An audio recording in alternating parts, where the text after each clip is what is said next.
fenomena Habib ini, negara itu tidak cukup tegas untuk menyikapi. Ini tentu saja cukup mengkhawatirkan. Loh, masa orang yang menjadi simbol negara dihina-hina begitu kok diem, gimana ya? Keprok dong. Jadi betapa sekte Habib ini yang sangat minoritas ya, itu bisa ngatur sedemikian rupa, bisa menginfiltrasi kekuasaan. Ya itu jelas mereka itu anjing-anjingnya apa itu intelijen luar. Makanya berkali-kali saya tantang gitu loh. Persekusi saya lagi, saya habisi Habib. Iya. Lah ini kiai, tuan guru ulama, lah kusnudon aja. Kalau cuma 3 kiai mati membela Habib itu kayaknya matanya saya do picek. Mungkin perlu 17 kiai mati gitu loh. Pas bela Habib, ben matanya do melek, ngono loh.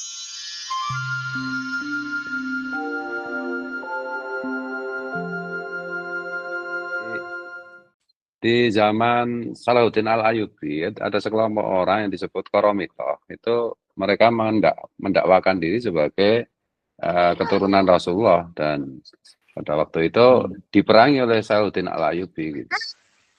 Sebagian dihukum mati, sebagian diusir gitu. Dan mungkin hasil usiran ini yang sekarang muncul menjadi Habib Pahlawi itu. Ada banyak teori tentang itu gitu.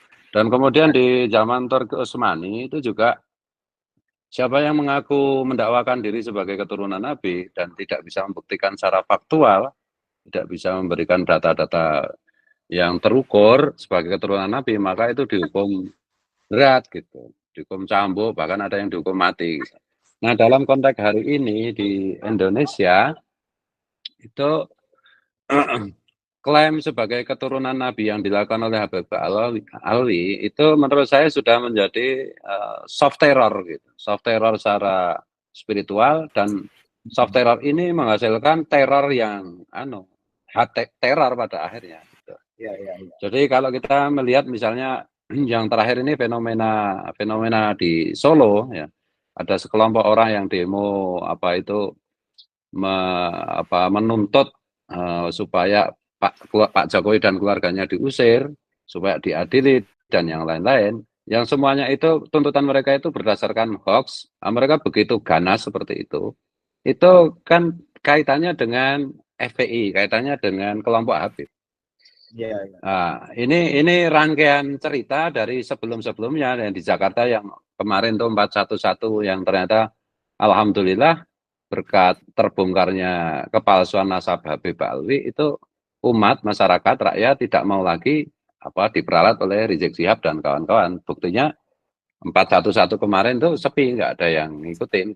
Berbeda dengan tahun 2016, 2017, 411 kemudian 212 itu begitu mengerikan ya, karena umat rakyat itu mempersepsikan bahwa para Habib itu adalah keturunan Nabi, dzurriyyat Nabi.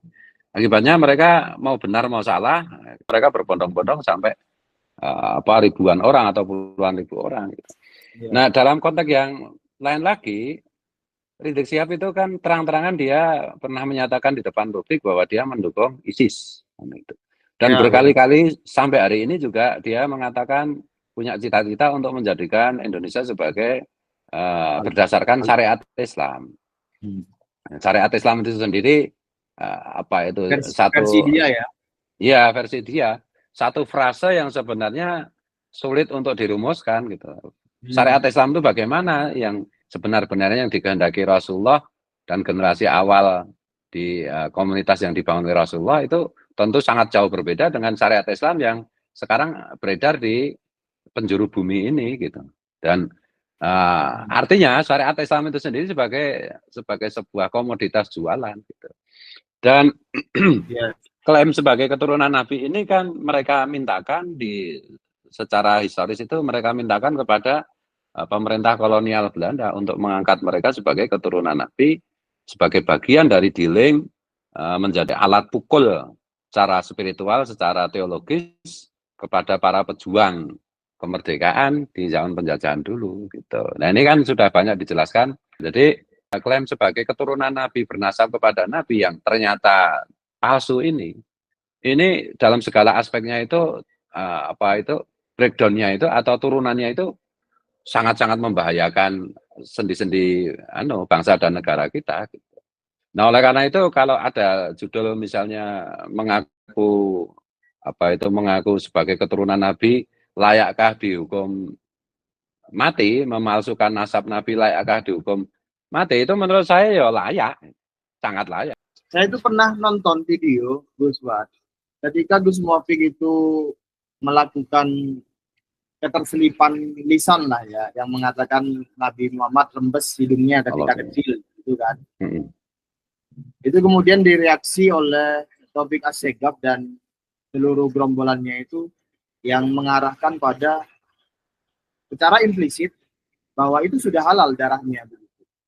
Jadi kalau kita mengacu kepada peristiwa itu dan bagaimana pendapat mereka, kemudian kita timpakan kepada apa yang mereka lakukan terhadap nasab Rasulullah, kemudian pemalsuan makam, sejarah, serta lain sebagainya yang merupakan kejahatan berupa pengkhianatan terhadap bangsa dan negara, yang menurut saya layak, meskipun itu monggo-monggo saja mungkin perlu dibahas masail kan mungkin.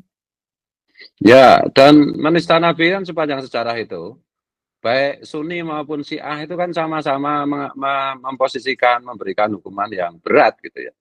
Jadi misalnya kemarin ada di Prancis itu ada orang bikin kartun yang dianggap menghina Nabi, itu aja langsung difatwakan hukuman mati kan itu.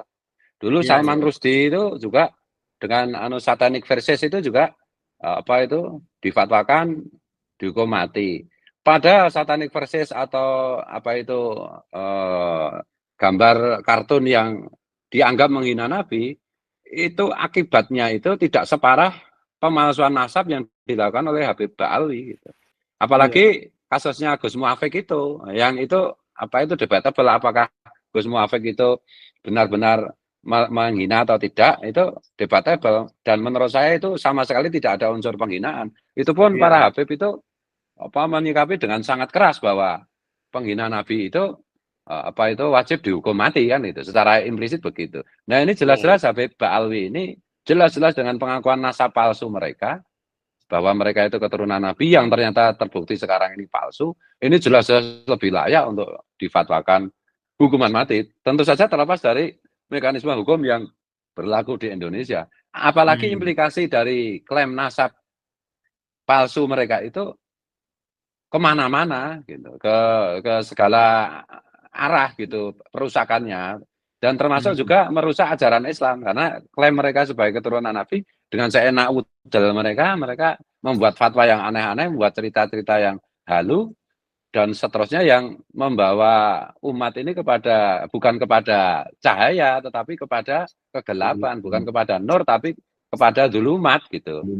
Padahal Allah itu membawa orang beriman kepada nur, sedangkan setan itu membawa pengikutnya kepada kegelapan. Dan hari ini kita melihat bagaimana negara, dalam hal ini kepolisian atau pemerintah daerah, itu tidak cukup tegas untuk menyikapi hal seperti fenomena Habib ini. Yang terakhir yang kemarin yang di Surabaya itu, yang satu diinisiasi oleh Duriat Wali Songo, dan yang mengisi itu adalah para keturunan anak cucu dari pahlawan nasional seperti Gus Abbas, seperti Kiai Imad gitu. Kemudian dilarang gitu di Surabaya, entah oleh Pemkot atau polisi, saya nggak tahu. Sementara sholawatan yang sama, harinya sama, waktunya sama, yang dilakukan oleh Habib itu bersama siapa itu Kiai Pribumi yang pengkhianat itu, itu diberi izin gitu loh, diberi izin. BNPT sendiri kan bilang di kepolisian itu kan yang terpapar radikalisme itu kan lumayan, itu berapa persen, 5% atau berapa kan itu tuh. Nah, makanya polisi-polisi itu kadang-kadang itu ya bersikap aneh gitu terhadap ini. Kepada saudara-saudara kita yang membela Pancasila, Bhinneka Tunggal Ika, NKRI, itu mereka tidak memberi ruang, maksudnya itu menghambat gitu. Tetapi kalau dengan Habib yang jelas-jelas merusak Pancasila, mereka kasih ruang. Nah, ini kan ada menurut BNPT kan terpapar memang. Jadi ya betapa sekte Habib ini yang anggotanya itu sebenarnya sangat minoritas ya di Indonesia. Tetapi karena mentalitas inlander, mentalitas inferior bangsa kita itu ternyata belum sepenuhnya hilang, itu bisa ngatur sedemikian rupa, bisa menginfiltrasi kekuasaan. Gitu. Nah ini tentu saja cukup mengkhawatirkan bagi saya. Gitu.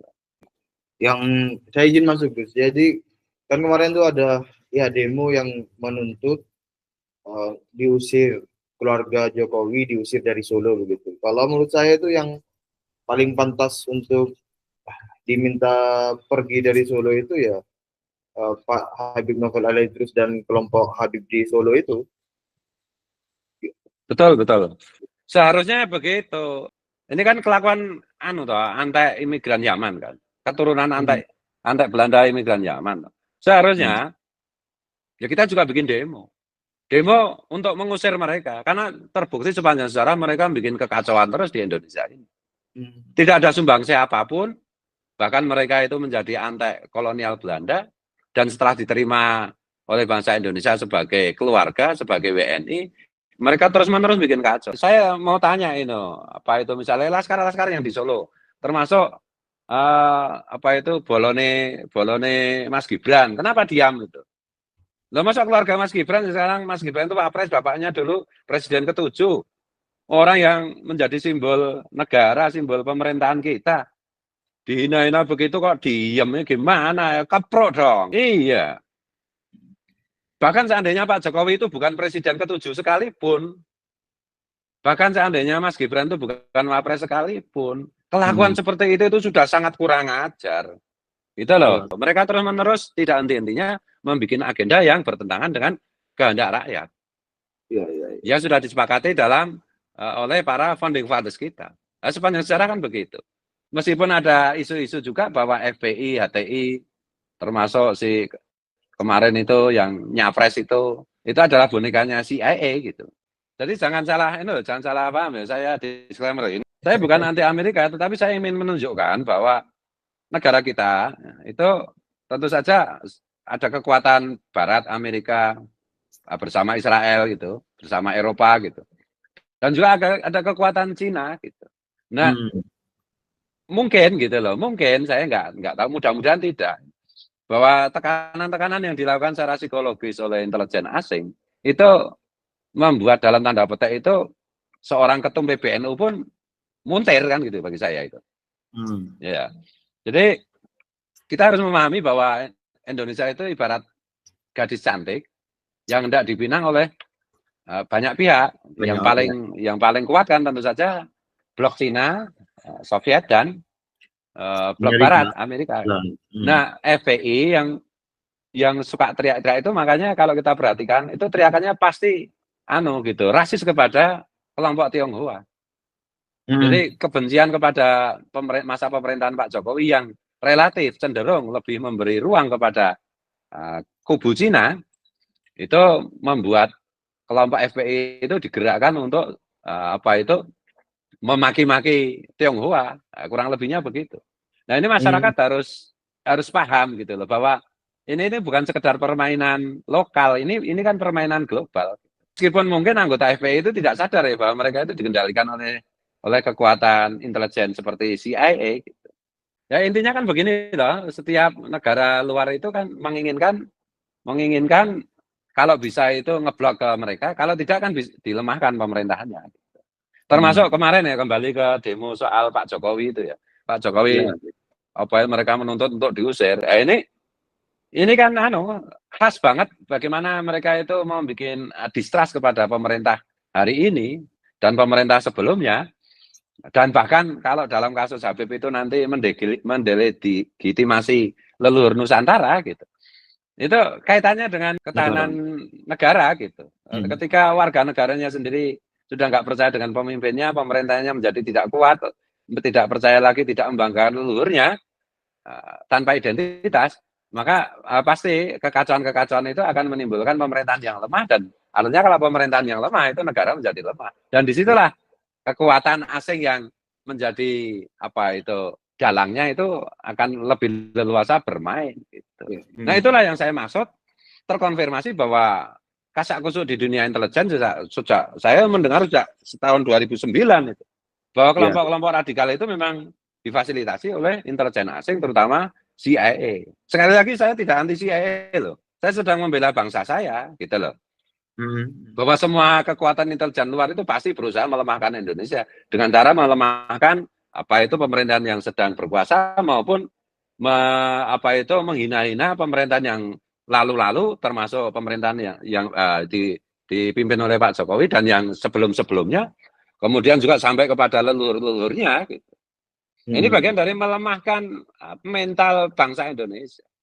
Nah ini KBP ini perannya sangat besar dalam hal itu. Apalagi rasisme yang diajarkan mereka itu. Iya. Jadi kalau dulu klan Habib Alwi ini jadi antek penjajah Belanda, sekarang mereka jadi antek kekuatan luar negeri untuk menjajah Indonesia, begitu ya, Gus? Iya, itu jelas mereka itu anjing-anjingnya intelijen luar gitu loh. Badrus Salim, agenda besar bangsa Kolim dalam kurung Uni Eropa dan Barat berusaha mengubah ideologi NKRI Pancasila menjadi negara berideologi syariat Islam dengan tujuan Indonesia Timur dalam kurung Papua lepas. Dan memang kepentingan Barat kan supaya Indonesia Timur kan lepas dari NKRI kan. Itu benar, itu analisisnya jeli itu. Yang komentar tadi itu. Indonesia Timur. Ya, supaya Indonesia Timur lepas kan gitu. Itu analisis yang tinggi. Makanya itu melawan Habib itu sama dengan menjaga NKRI. Meskipun ada Habib tuwek keklek yang sudah nggak disukai tapi masih carmuk terus itu teriak-teriak NKRI, omong kosong. Iya. Itu. Di depan NKRI, di belakang membunuh NKRI. Betul. Nah, oleh karena itu, omong kosong kalau kita mengatakan kita anti Habib tapi masih satu panggung dengan Habib, masih satu majelis dengan Habib. Omong kosong kita mengatakan pro NKRI, pro Pancasila, tetapi di pilkada kita masih mentolerir calon bupati, calon gubernur yang didukung oleh Habib. Jadi sekali lagi antara pilkada dengan soal Habib harus dikaitkan.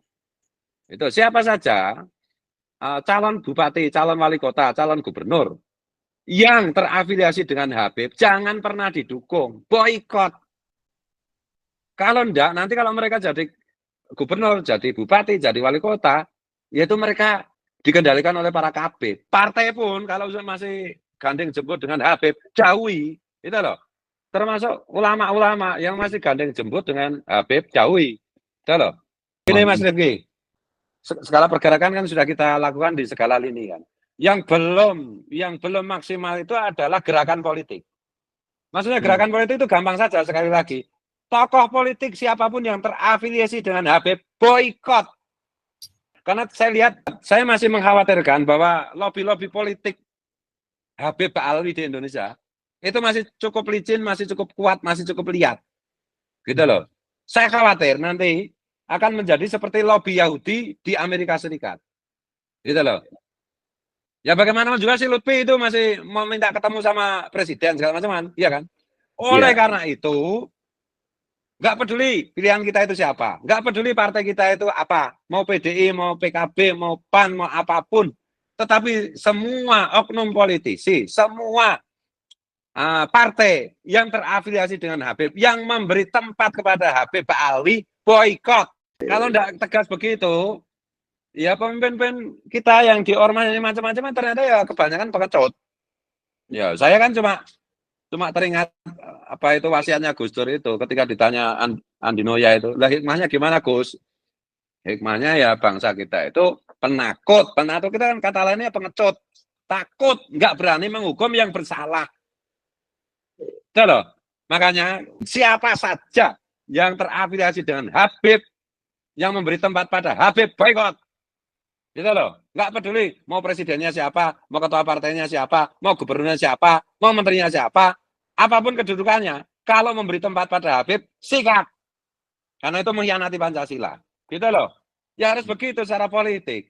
Kalau enggak ya kita dipermainkan gitu. Kemarin soal Pilpres saja, saya ganti haluan tidak mendukung itu kan karena terafiliasi dengan Habib itu yang mau saya dukung. Loh gimana kalau presiden dikendalikan Habib, gubernur dikendalikan Habib, polisi, Polres dikendalikan Habib, bahar saja teriak-teriak ketika seorang lurah melarang apa acara pengajiannya, suruh ganti lurahnya kok. Iya kan? Ya kita harus gitu dong. Polres yang membacking Habib, ya kita suruh ganti gitu loh. Kita teriaki. Gitu loh. Kita proporsional secara hukum, tidak melanggar hukum, tetapi kita teriaki. Kita bikin rame. Siapa saja yang terafiliasi kepada Habib. Ini sudah saatnya Bung Rifki menurut saya. Rahmat Haryadi, mohon maaf Gus, tolong jangan terlalu menghinakan kiai yang belum sadar. Lebih baik disewani beliau diajak bicara. Janganlah kita seperti mereka kan Balwi yang suka mencaci ulama kita. Iya Gus. Ya masalahnya gini loh. Ya bagus sih silaturahim, saya juga silaturahim. Cuma masalahnya itu, ya kan semua kan pegang HP. Masa kayak begini terus masih minta disewani, minta di ini. Lo yang bertugas sebagai penjaga umat itu siapa? Saya misalnya punya pesantren, orang manggil saya Gus, orang manggil saya Kiai. Sejak saat itu kan saya mewajibkan diri saya untuk update toh. Itu lebih memungkinkan saya untuk menjaga umat. Gitu loh. Saya kan sejak digitalnya saya kan muhibin berat toh. Sampai dibilang presiden muhibin toh. Iya. Tapi karena update saya tahu oh ini Dajjal ternyata bukan turunan Nabi ya. Sikat baik kan gitu. Dengan segala macam konsekuensinya. Ya ini kewajiban ulama, kewajiban kiai itu begitu. Menjaga gitu loh. Saya kan sudah berkali-kali bilang. Kalau istilah itu disebut kiai, disebut ulama, disebut tuan guru. Itu kan tanggung jawabnya besar. Harus update. Karena tugas utamanya itu sebelum memberikan ilmu adalah melindungi, menjaga umat. Kan gitu. Jadi bukan bikin pesantren, terus santrinya suruh bayar, terus bunyainya itu tukang WA, apa itu nagih SPP santri, kan bukan begitu. Kalau kiai disebut kiai, dipanggil kiai, dipanggil tuan guru, dipanggil ustadz, dipanggil ulama, dipanggil ajengan, kelakuannya bela Habib itu kan berarti ini kan mengorbankan umat kan. Kalau alasannya nggak tahu, loh bukan nggak tahu, nggak mau tahu masalahnya itu. Orang itu diingatkan kalau belum tahu. Nah, sekarang itu mustahil orang itu tidak tahu karena semua orang pegang HP. Oh Kiai Pak Kiai itu tidak pegang HP. Lah santrinya kenapa tidak memberitahu? Ya kan itu tak. Keluarganya kenapa tidak pegang HP? Dan saya nggak percaya kalau ada Kiai nggak pegang HP.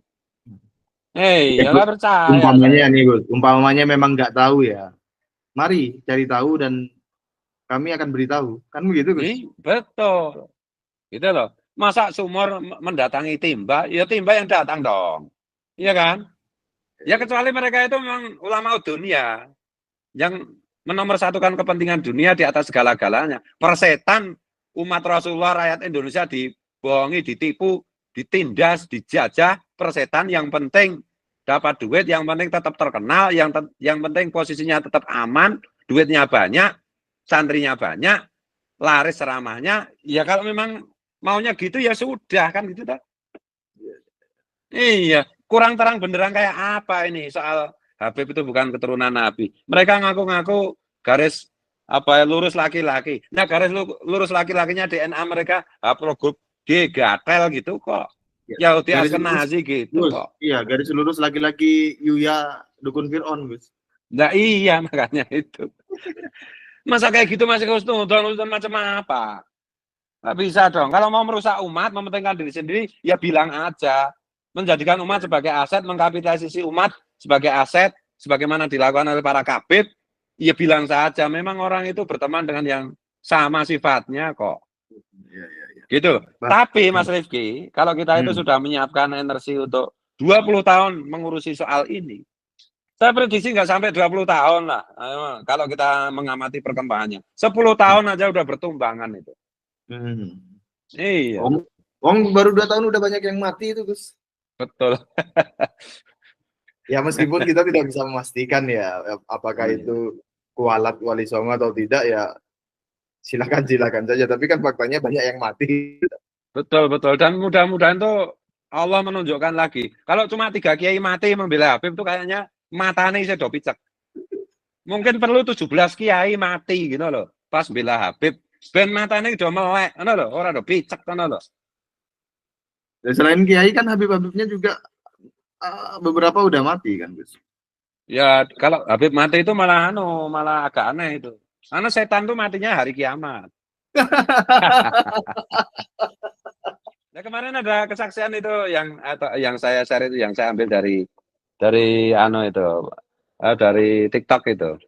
Jadi Habib itu kalau kalau demo kalau macam-macam selalu di belakang kan. Kalau Iya. berantem selalu di belakang kan.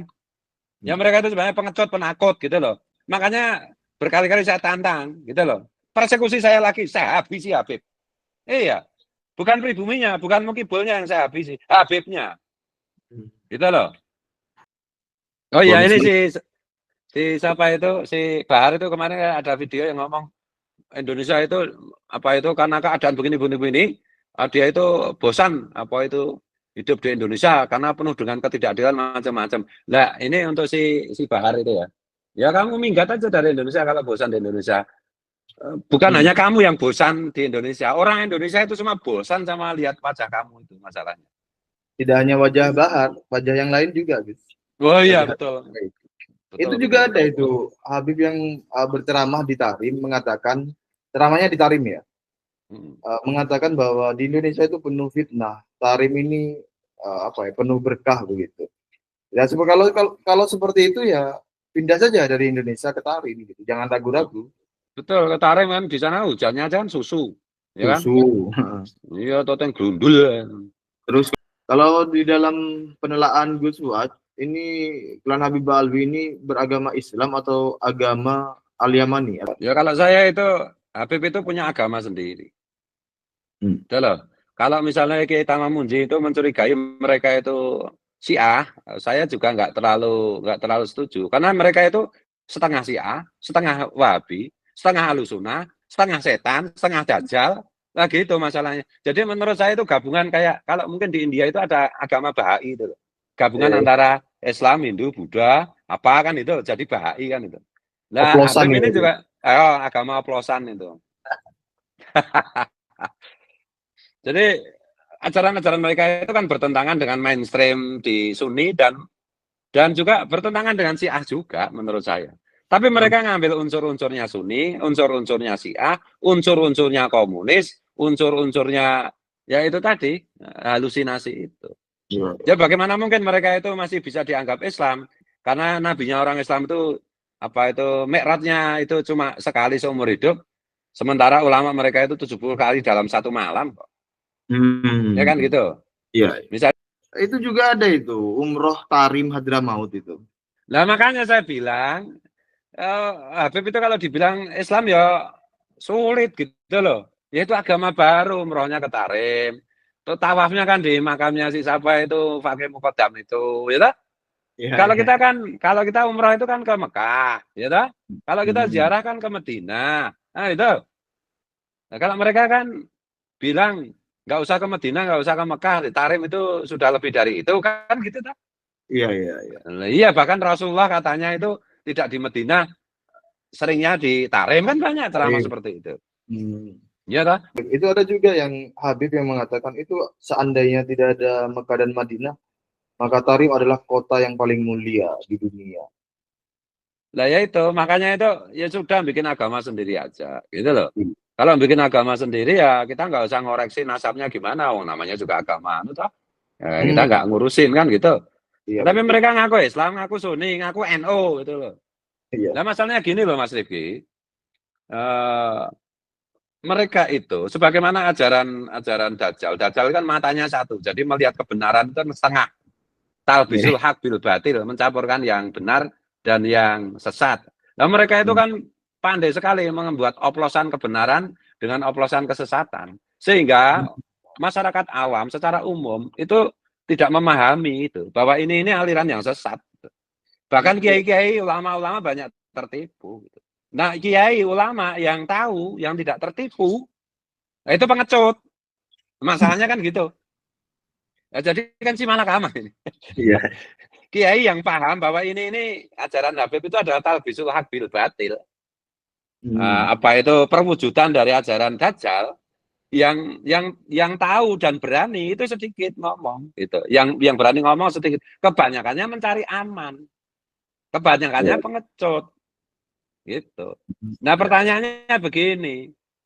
Kalau tugas utama ulama itu adalah menjaga, melindungi umat, lah apakah mereka itu masih pantas disebut ulama, masih pantas disebut apa itu penjaga umat kalau mereka tahu bahwa umat sedang dicapek-capek seperti ini, apa kemuliaan Rasulullah sedang dicapek-capek seperti ini, mereka pura-pura nggak tahu, mereka malah gandeng jemput kan itu. Iya. Iya, dengan alasan ya kita supaya tidak pecah belah, supaya tidak ribut, supaya lah kan gitu. Iya. Nah, kalau ulama-ulama pengecut hari ini yang punya banyak apologi seperti itu, seandainya hidup di zaman Rasulullah pasti itu golongan orang yang tidak pernah mau ikut perang, misalnya diajak perang ke Badar, ya jangan nanti malah ada korban, ya ini kan kita lagi panen, kayak gitu kan, ya pasti gitulah. Iya. Makanya itu para kiai, para ulama, para tuan guru yang masih membela Habib, tak kasih tahu ya, Rasulullah pernah memperingatkan loh. Apa itu? Rasulullah itu begitu khawatir tentang kedatangan Dajjal bagi bahayanya bagi umat. Tapi kata Rasulullah, yang akhwafu, yang lebih dikhawatirkan Rasulullah itu adalah kelakuan ulama orang yang tahu, tetapi mereka itu apa itu tidak mau memberitahu, tidak mau melindungi umat. Iya.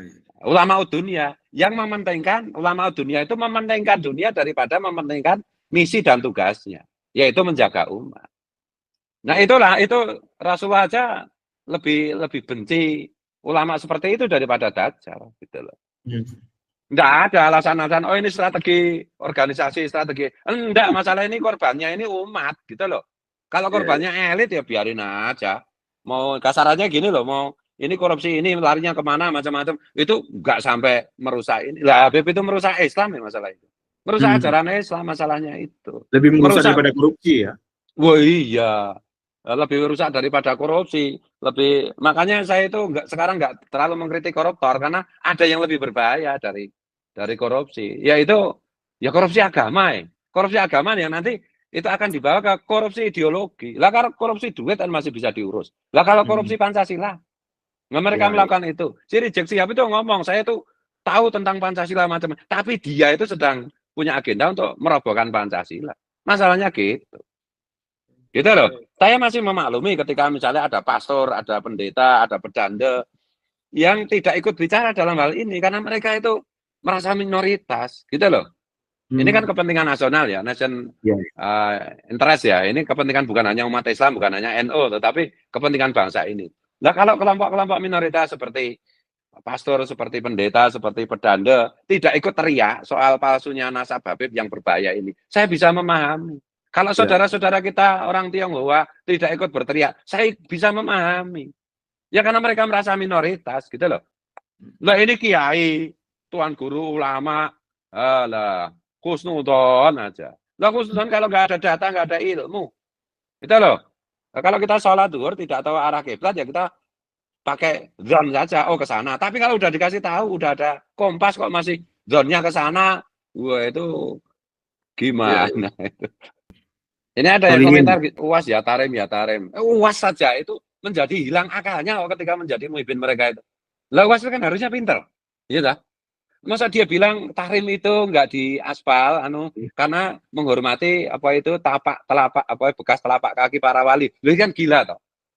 Lu tahrim itu nggak banyak yang nggak diaspal, jalannya berdebu, ya karena kere kan gitu toh. Iya karena miskin, melarat aja. Iya, uas itu otaknya bisa kebalik-balik gitu gara-gara ini. Ya, bayangkan kalau orang masuk Ustaz Hadi Hidayat kan? Iya, betul. Lutfi, agama Drus, nenek moyangnya juga Ubaidillah ngaku cucu Nabi. Agama Drus itu juga campuran macam-macam ya? Nah, itu saya baru tahu ini, ada ya agama Drus ya? Iya, di mana itu? Di Timur Tengah itu Drus itu. Oh, iya. Ada itu. Ya kayak gini lah, benar juga itu agamanya ya agama Habib lah gitu.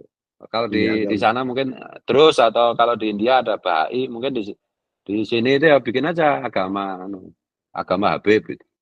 Kalau mereka mendeklarasikan sebagai agama baru malah saya dukung, Mas Rifki. Semua agama saya hargai. Tapi kalau ngaku Islam, ngaku NU, ngaku Ahlussunnah wal Jamaah, kayak gini kelakuannya ajar.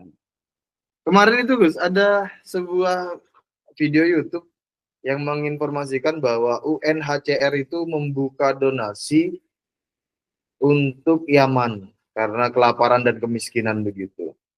Jadi kalau saya kira kalau Habib Alwi harus mengetahui hal itu sehingga mereka bisa lebih berfokus kepada pembangunan negerinya sendiri daripada lama-lama di sini ya kan Gus. Betul, betul, setuju. Wong di sana miskin kayak gitu sampai open donasi begitu kan kasihan. Mereka di sini gendut-gendut, kemudian rakyat mereka di sana kurus-kurus itu kan penelantaran yang itu dosa besar sekali itu. Mungkin kualat dan saya khawatir mereka suul khotimah juga itu. Itu kualat sama Rasulullah. Karena ya sejak abad ke-9 kan mereka itu ada apa itu klan Habib Alwi itu ngaku keturunan Nabi, ngaku keturunan Rasulullah. Nah itu yang membuat Yaman kere itu kalau secara spiritual ya begitu. Itu loh. Ya nanti kalau orang Yaman di sini, Habib di sini itu merajalela, ya Indonesia bisa jadi kere juga. Lawang Muhibinnya juga dibuat kere semua kan. Mereka itu membawa jamu kere, mantra kere, sihir kere gitu loh. Iya itu, betul itu. Coba lihat aja, coba dicek aja ya teman-teman ya. Itu Muhibinnya duitnya udah habis apa belum? Karena kan pendawiran ke masyarakat sudah turun sekitar 90-99% kan. Jadi satu-satunya sasaran untuk dawir adalah budak-budaknya sendiri yang bisa diperas, yang bisa diminta-mintain gitu. Betul. Dan secara umum tuh bukan hanya Habib Alwi kok. Memang orang Yaman yang didatangkan kolonial Belanda itu mau Habib mau bukan ya kelakuannya menurut saya kok 11-12 saja. Iya. Kayak kemarin tuh sih siapa itu Khalid Basalamah itu, ya kan? Khalid Basalamah jelas-jelas itu menyanyikan lagu kebangsaan aja dia sarankan untuk jangan itu dengan segala macam kontroversinya itu. Loh herannya itu kemarin itu saya dapat laporan TVRI itu mengundang Basalamah itu. Ini gila ini. Ini manajemen TVRI ini harus diobrak-abrik itu. Terpapar Salafi Wahabi, terpapar Yamani itu. Kalau kita lihat ini kan imigran Yaman ini nampaknya kok tidak suka sekali dengan pribumi Nusantara ya Gus ya.